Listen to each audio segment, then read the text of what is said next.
ઘણા સમય પહેલાની વાત છે। એક ગામમાં એક મહેનતુ ખેડૂત રહેતો હતો। તે દરરોજ સવારે વહેલા ઉઠીને નદીએથી પાણી ભરવા જતો। પાણી લાવવા માટે તેની પાસે લાકડાની એક કાવડ હતી, જેના બંને છેડે એક ઘડો લટકતો હતો। સમય જતાં આ બે ઘડામાંથી એક ઘડો થોડો ફૂટી ગયો હતો। જ્યારે ખેડૂત નદીએથી પાણી ભરીને ઘરે પહોંચતો, ત્યારે સાજો ઘડો આખો ભરેલો રહેતો, પણ ફૂટેલા ઘડામાંથી પાણી ટપકવાને કારણે તે માત્ર અડધો જ ભરેલો રહેતો। 2 વર્ષ સુધી આ ક્રમ ચાલ્યો। સાજા ઘડાને પોતાની ક્ષમતા પર ખૂબ ગર્વ હતો કે તે ખેડૂતની મહેનત સફળ કરે છે। બીજી બાજુ બિચારો ફૂટેલો ઘડો ખૂબ જ શરમ અનુભવતો હતો। તેને લાગતું હતું કે તે પોતાની ખામીને કારણે ખેડૂતની મહેનત બગાડી રહ્યો છે। એક દિવસ હિંમત કરીને ફૂટેલા ઘડાએ ખેડૂતને કહ્યું, માલિક, મારે તમારી માફી માંગવી છે।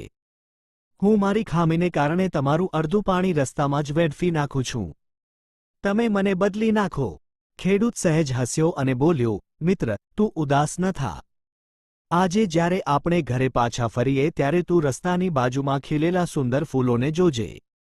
જ્યારે તેઓ ઘરે પાછા ફરી રહ્યા હતા, ત્યારે ફૂટેલા ઘડાએ જોયું કે રસ્તાની એક બાજુએ ખૂબ જ સુંદર અને રંગબેરંગી જંગલી ફૂલો ખીલેલા હતા। સુંદરતા જોઈને તેને થોડી ખુશી થઈ, પણ ઘરે પહોંચતા તો ફરીથી તે અડધો થઈ ગયો હતો, એટલે ફરી ઉદાસ થઈ ગયો। ખેડૂતે પૂછ્યું, તે જોયું? પેલા સુંદર ફૂલો ફક્ત તારી બાજુએ જ કેમ હતા? સાજા ઘડાની બાજુએ કેમ નહીં? ઘડાએ નવાઈ પામીને જોયું। ખેડૂતે સમજાવ્યું, મને તારી ખામીની ખબર હતી, એટલે મેં રસ્તાની તારી બાજુએ ફૂલોના બીજ વાવી દીધા હતા। દરરોજ જ્યારે આપણે નદીએથી પાછા ફરતા, ત્યારે તારામાંથી ટપકતા પાણીએ તે છોડને સિંચ્યા।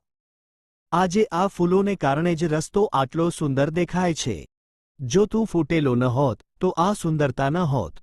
વાર્તાનો બોધ: આપણામાંના દરેક પાસે ખામીઓ હોય છે, પણ એ અનોખા બનાવે છે। જો આપણે આપણી નબળાઈઓને સ્વીકારી લઈએ અને તેનો યોગ્ય ઉપયોગ કરીએ, તો તે આપણી સૌથી મોટી તાકાત બની શકે છે।